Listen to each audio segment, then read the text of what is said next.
came in November of 2005. I can remember landing at the airport and that long drive in over the most bumpy of roads and no electricity mile after mile, and occasionally see people on the road. A city, Monrovia, that still was devastated. Shelled buildings, looted government offices, and many people still in a very fragile state, even though the election had taken place.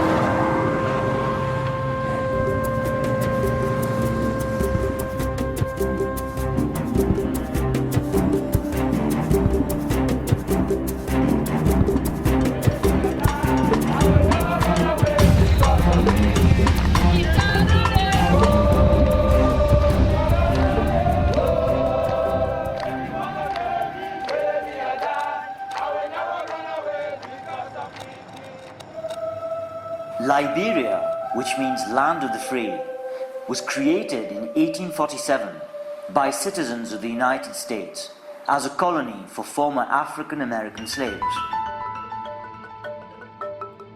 Its 160 years of conflict defines the challenges faced by the government, partners, and Liberia's citizens in their pursuit of reconstruction and development. Between 1847 and 1980, the state of Liberia was governed by a small minority of African Americans, suppressing the large indigenous majority of 95% of the Liberian population. On April 12, 1980, a successful military coup was staged by Sergeant Samuel Doe and various ethnic groups that claimed marginalization by the minority Americo-Liberian settlers. It was the first time Liberia was ruled by a non-Americo-Liberian regime. The harsh dictatorial atmosphere that gripped the country due to Doe's rule led to a coup d'etat by the Americo-Liberian Charles Taylor in 1989. This led to the outbreak of civil war, followed by 14 years of chaos, plunder, and violence. It did not end until the arrival of international peacekeepers, the ousting of the Taylor government, and the signing of the Accra Comprehensive Peace Agreement in 2003.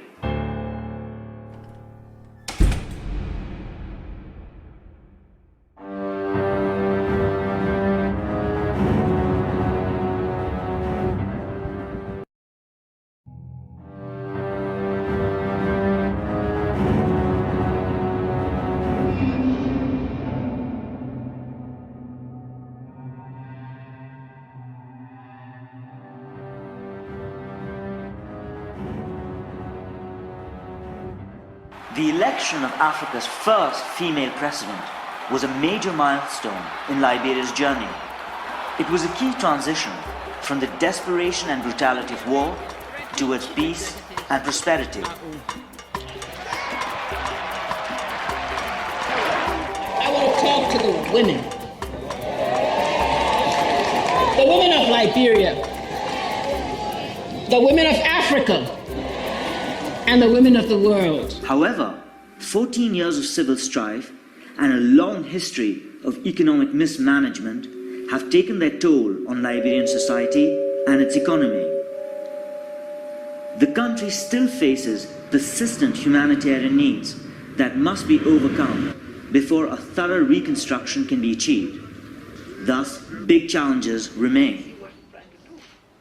To respond to these challenges, the government of Liberia has articulated its vision on the poverty reduction strategy, framing the transition from post-conflict to laying the foundation for an inclusive and sustainable growth and poverty reduction.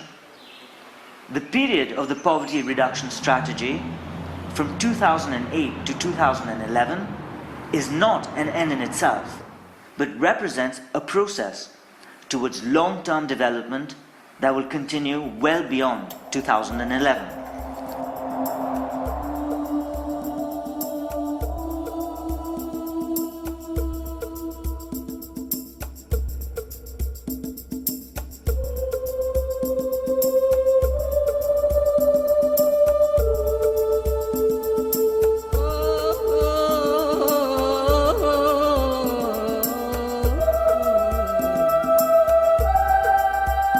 The Accra Comprehensive Peace Agreement, signed in 2003, created a new era of hope and expectations of security for all Liberians. As part of an international stabilization force, 15,000 peacekeeping operation soldiers were deployed to maintain security in the country. The parties engaged committed themselves to ensuring a process of disarmament, demobilization, and the reintegration of combatants.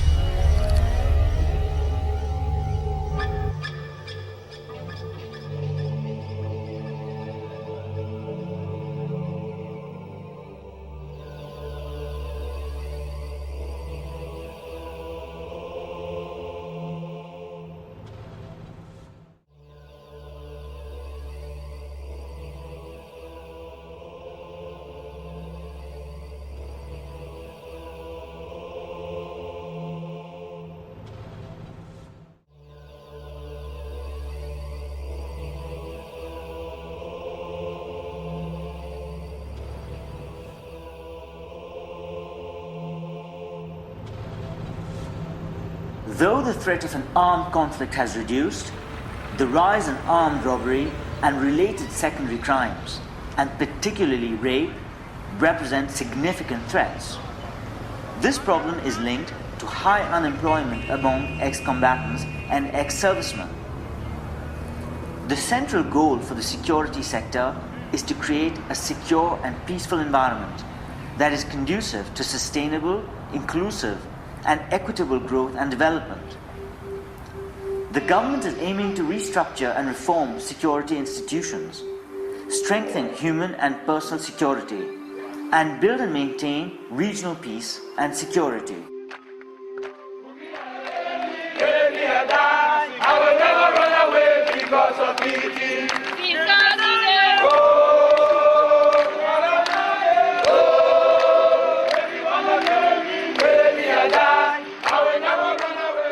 Our poverty reduction strategy came out of a very robust consultation process that involved people all over the country. The priorities that we established under our 4 pillars are priorities that were dictated by the people themselves. And so the 3 areas of concentration, road, education, health, are the 3 areas that our people say they want us to give attention to. And so our 4 pillars, peace and security, economic revitalization, infrastructure and basic services, governance and the rule of law, are all reflective of the road that our people want us to take. I think we all have a responsibility reflecting upon the difficulties that our country has experienced and the suffering of our people to do much better to unify the nation. We've had a long history of cleavage in our society between the settlers groups and the indigenous group. We must now try to bridge that gap. We've also had many inequities and unequal opportunities. We must address that so that all Liberians feel like they're a part of the country, they own the country, they take part in the decisions that affect their lives, and that natural resources with which we've been bountifully blessed by God are shared as equally as possible among all the citizens of the country. So I think we've started to move in that direction. We still have a long way to go, but I hope that we'll be put on an irreversible course, and I'm very lucky to be able to lead that movement.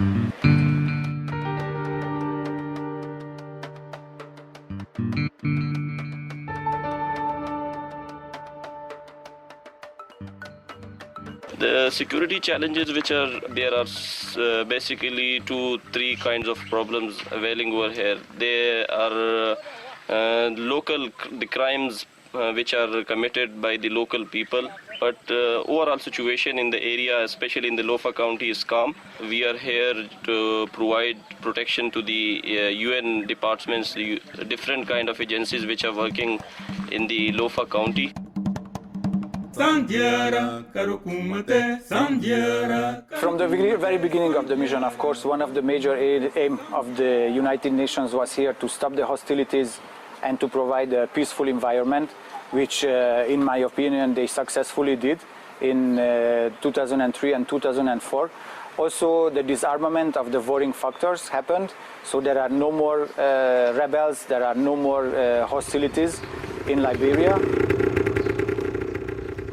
First of all, it is, of course, to keep the stability and the security of the country as a whole, but then also to be able to deliver security services to the people. Because without a government and a state that can do that, the people will never have confidence.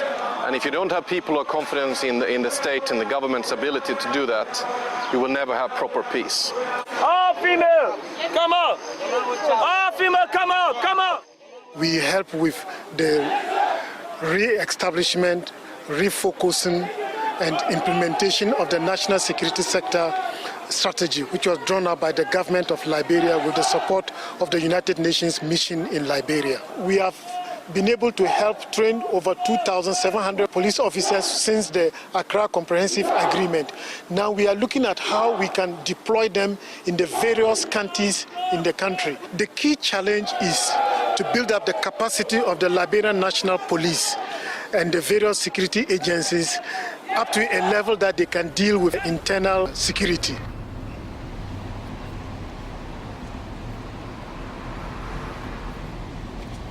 Police is actually working. We are combat crime into this country and into this country as a whole. The operation into this country is normal. As every corner of this country, as it happens, police are there and police operate and arrest and bring it and prosecute through court.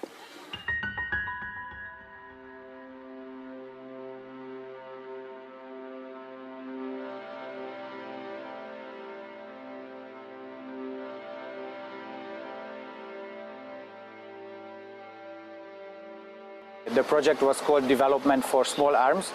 So the UNDP workers went around in the different districts of Lofa County. They met with the district commissioner and the people from the district. The major aim of the project was that they would give some opportunity for the people that if they collect small arms and ammunition from their communities and they turn it over to the UNDP, then as an exchange they can allocate or choose one project in their district that the UNDP will do for them. So in some districts they wanted to rebuild their county hall or the city hall. Some districts they wanted to have a new school. Some districts they wanted to have development of health facilities or roads. As far as I know, a successful project which really also improved on the security conditions in Lofa County.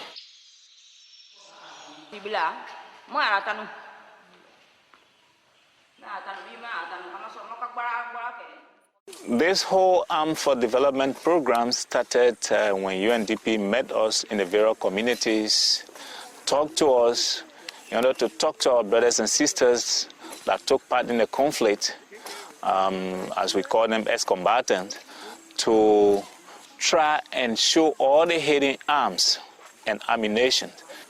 And through this, we were able to talk to our brothers and sisters, the ex-combatants, and they were able to bring forth those hidden arms and ammunitions that were left after the disarmament. What made this program so important, especially so in this particular district, you know, this district has so many entry points from Liberia to Guinea, all of those things. So at the time this program had not gone on, we were still skeptical, though this army had gone on already by then, but we were still afraid. But when this program came into being, we really felt that the district was totally gone free. And as you can see, people go about, do their farming and their normal activities. But before this program, it was difficult to even go to do farming because sometimes you will be burning your farm, you will happen to set a bomb on fire. You don't know. But through this program, all of those hidden ammunitions were discovered and taken away. So it makes farming very easy. It makes everywhere accessible. I'm working in Liberia, the people killed my parents. So there was nobody to help me. The people went and grabbed me and said, you don't go because you are one of the reconnaissance. So you will not go, we'll kill you. I live begging, people went and beat me and all. So from there, I was able to join the people. So for the past 14 years war, at that time, I was in the first grade. So just imagine from that time, from 1991, from 1990 up to now, the present movement in Mano, it's 14 years. I achieved nothing. And now in Liberia, it is very hard. I have nobody in this place here. I alone am surviving by myself. No pa, no man, no sister. I only go by my strength. I survive with my own strength. I want to achieve something that tomorrow, so we can at least plan our children's future. If we get job facility, we'll be able to work and for our children to go to school. So we are appealing to UN to find job emplacement for all. Job employment. We need job employment. Because if we don't get job employment, the training that you will give us, it will be waste.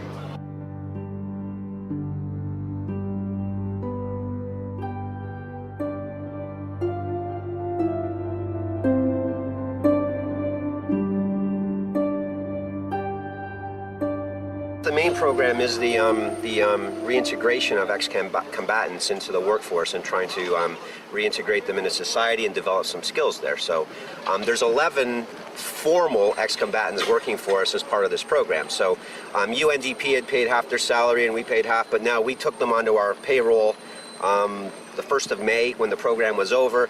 We're delighted with them. We treat them the same as any other employee. They just need to be managed and trained and set expectations, which is the whole sort of issue we have here is, with everybody who's come through this conflict, is it's a very, very, very challenging management situation. So, these guys are good. I hope you get a chance to meet them. They really work hard, they try hard, and, we're delighted to have them.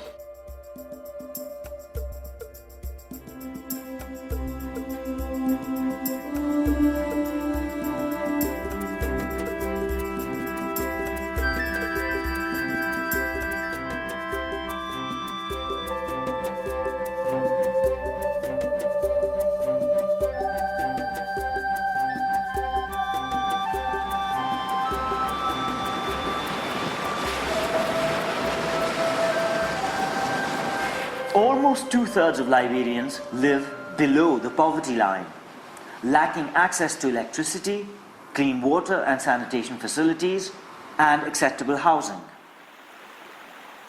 Although Liberia is endowed with rich natural resources and heavy rainfall, there is a shortage of agricultural inputs, training, and farming methods are outdated. Also, storage and processing facilities are in short supply, made worse by poor roads and the lack of transportation facilities. In addition, banking and credit schemes are almost entirely absent in the counties. These challenges jeopardize sustainable growth and require diversifying the economy and encouraging private sector investment.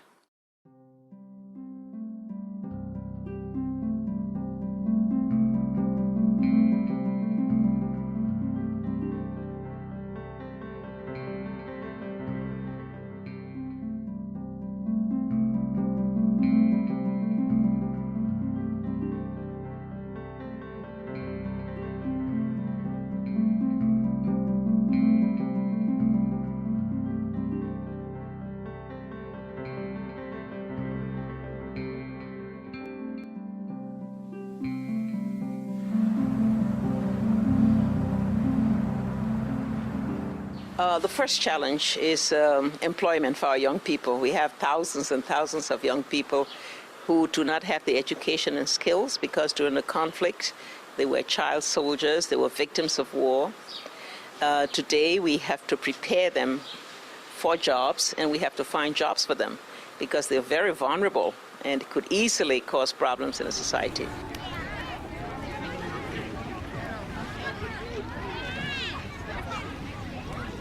Liberia at this point in time is pretty stabilized. We're trying to get it back on the development track. And I think beyond that early recovery reconstruction, we can also think of a transformation phase. Liberia is poised. It's looking like it's back on track. But there's one fundamental thing that needs to happen. Liberians would have to recognize that and seize that opportunity. Because what UNMIL has done is to provide a blanket for peace. And how Liberia uses that space to reconcile and to become as one in terms of the vision of the people and take charge. What we really want to see are Liberians taking charge.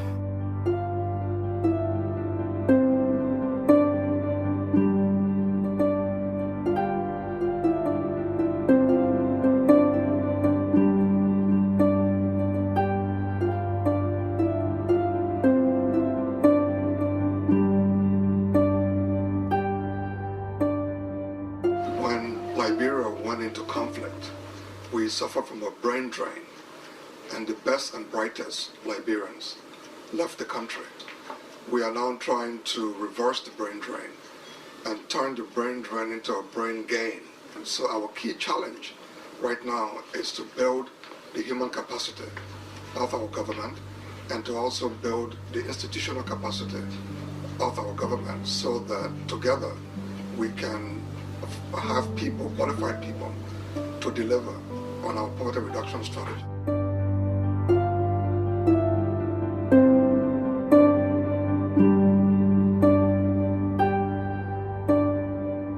To try to support economic revitalisation. And I've got a particular passion for pushing agriculture because it seems to me that in a country like this, it's crazy to be importing most of one's food. It has to be more cost effective to be growing it here in Liberia. So I think there's a lot to be done to support the smallholders to have effective and efficient agriculture.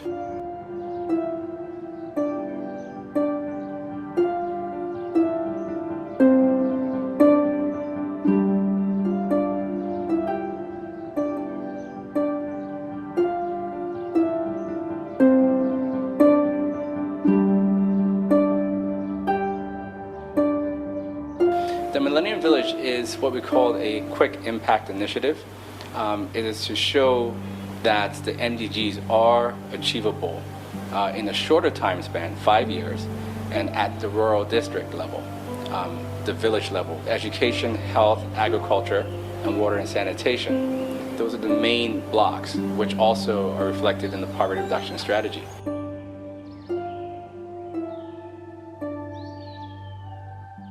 UNDP has done a lot. Primarily now, we are focusing on having an improved variety and in the area of agriculture so that people can have surplus, because one of the problems is that the people here, they are farmers. They do small-scale farming, but the yields are so poor, they have low yield, and then they don't have enough to eat.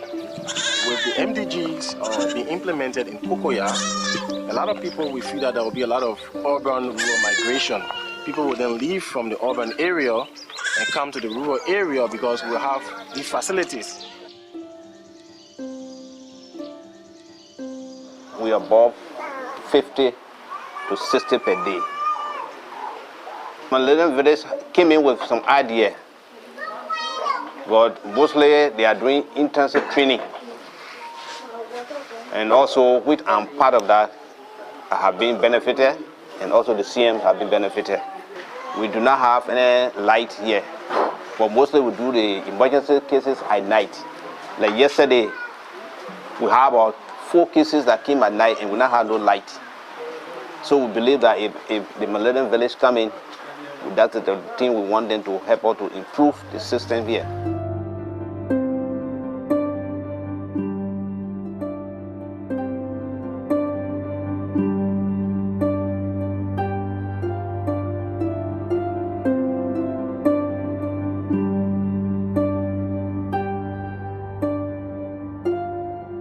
So me my man was in the bush.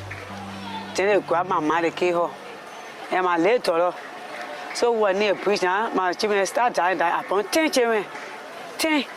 Then 4 die in the bush. So 4 living now.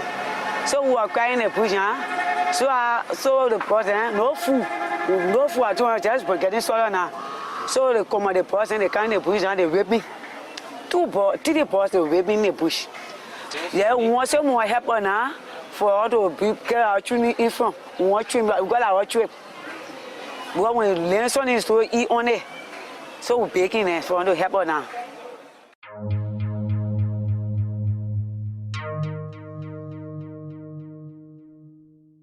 I'm very, very happy for what UNDP has done in this particular district.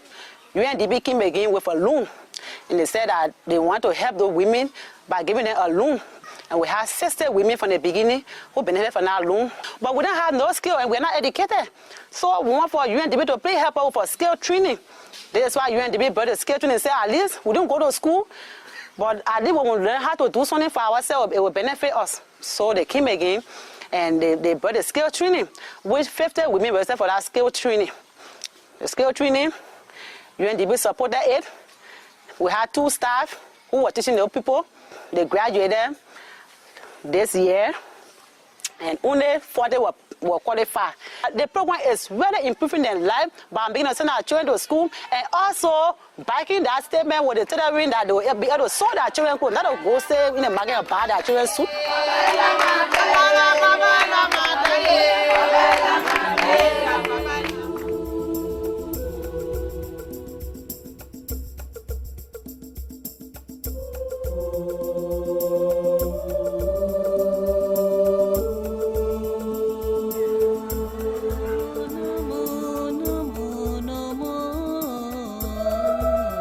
Improving governance entails transforming the relationship between the state and its citizens, focusing especially on those who are underrepresented or disadvantaged. Women, children, and persons with disabilities suffer disproportionately from violence and abuse and have been unable to participate fully in Liberia's new democratic environment. Strengthening the effectiveness and integrity of legal and judicial institutions, expanding access to justice, and promoting human rights are critical to ensuring justice and opportunities for all in Liberia. On the other hand, as a result of the war, roads and bridges, telecommunications, power, transportation, water and sanitation systems, schools, and health facilities were almost all either destroyed or in need of significant repair. One of the foremost objectives is therefore to embark upon the rehabilitation of infrastructure and the rebuilding of systems to deliver basic services in order to create the conditions and linkages needed to achieve broad-based growth and poverty reduction.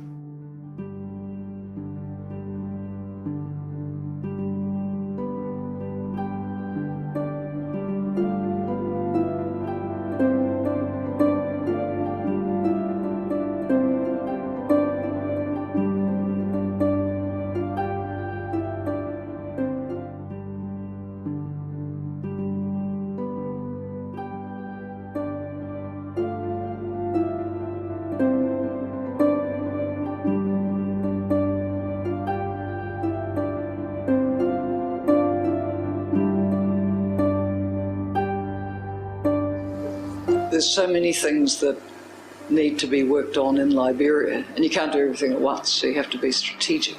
So I think the work that is being done on basic governance is very important, because unless you can improve governance, drive out corruption, account for the money, institute the rule of law, have a justice system which operates, then you haven't got the underpinnings of a state.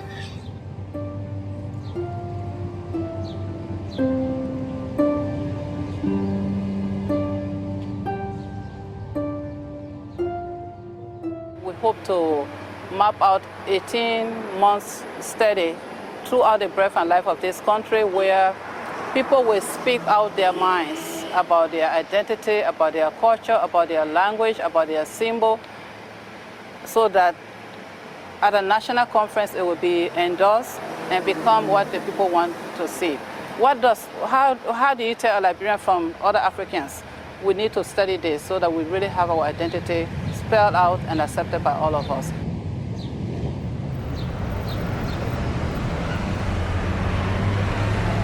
In my own agency, the Ministry of Internal Affairs, we were confronted with tremendous challenges. The issues of governance, very, very key. Without good governance, we cannot bring about the type of development and the transformation that is required at the county level, that is required at the community level. We've been able to work with the United Nations agencies, the likes of LD and the UNDP, to identify for us in terms of our search for the appropriate solutions to some of these overburdening problems. And I can report that for 2.5 years, we've been able to be supported by these agencies in achieving our own agenda. As head of the peacekeeping operation and being faced with many of the challenges in relation to peace building in a country coming out of conflict, I regard the UNDP as a very crucial cooperating partner for the peacekeeping mission. There are many policies that need to be defined, capacities that need to be developed and built in Liberia. There are many things that needs to be done before you can really ensure sustainability in the health or education sector. And there the cooperating agency is UNDP. So for the mission, UNDP is a glue factor, and a glue factor between the mission and the UN development partners. There is a component in our programme which is about 10 million a year delivery, and that focuses still on early recovery, which UNDP takes the flagship lead on within the UN system. And by that I mean that there are still humanitarian needs, there are still very basic needs in parts of Liberia that have not been met. And so these parts of the country, which are particularly in the southeastern region actually, they still need the population's access to basic services. They need market roads to help the farmers bring their goods to the markets. They need access to clinics. So we're building these very basic services still, but at the same time, we're also giving the communities the wherewithal and the training so they can develop sustainable livelihoods. So the beauty of this type of programming is that it's not just humanitarian delivery. It's delivering development principles in a humanitarian type context.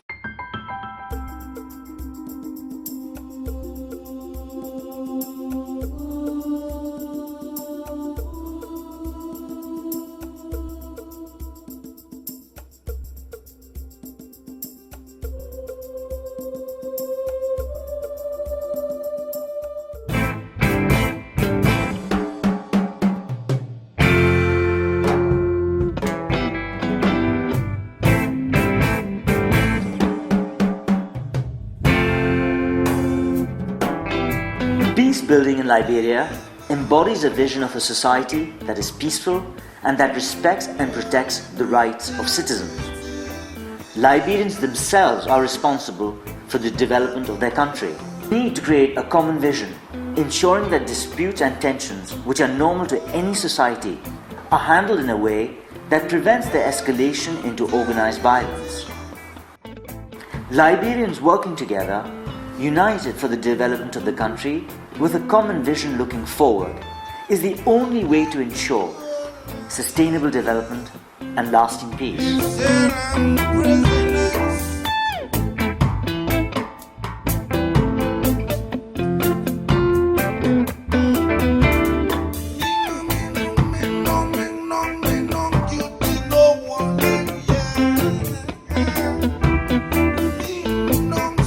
The country is being restructured now. The government is encouraging foreign investors. Liberia has a very good potential and it has a very good future. We feel it every day, you know. Today is better than yesterday, and by God's will, tomorrow will be better than today. So we're very optimistic.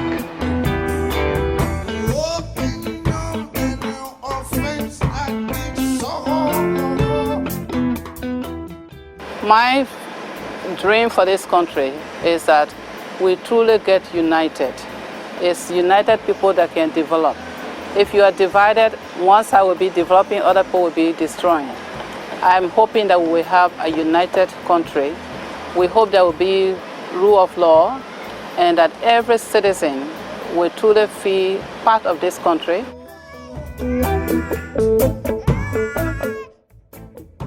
I would want to see a Liberia where each and every citizen will be treated as equals. Despite the fact that you're a woman or you're a child, you have the same opportunities to be able to improve yourselves. One would like to see a country that's rebuilt itself back to the country that it was. And a country that is economically viable and vibrant, and a population that is at peace throughout not only Monroe, but throughout the whole country. I want to see Liberia even more than it was before. She was before. Liberia being my country, I love Liberia, and I wouldn't like for Liberia to be second to any country. Even in America, I would like for Liberia to be first.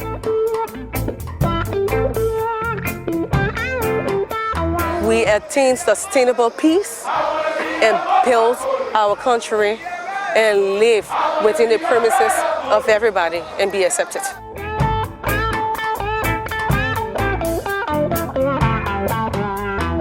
Part of the challenges we experience in this country is dealing with expectations, and it takes time. The carnage that we went through here cannot be overemphasized.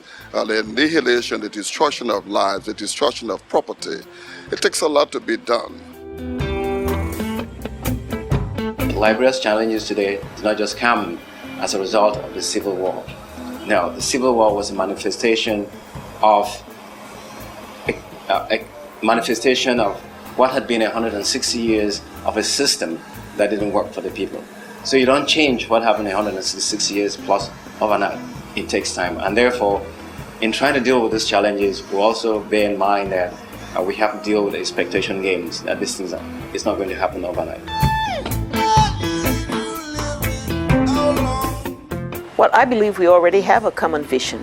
Our poverty reduction strategy came out of a very robust consultation process that involved people all over the country.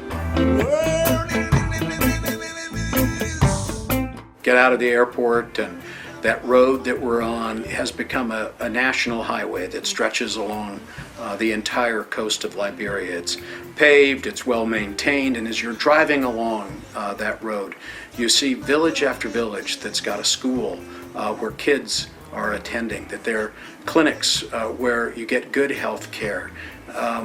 And then when you get into Monrovia and you start meeting with people, each one's filled by a sense of what it means to be a Liberian. It means that you're living in a nation at peace. You're living in a nation where the wealth of that nation is being used for all.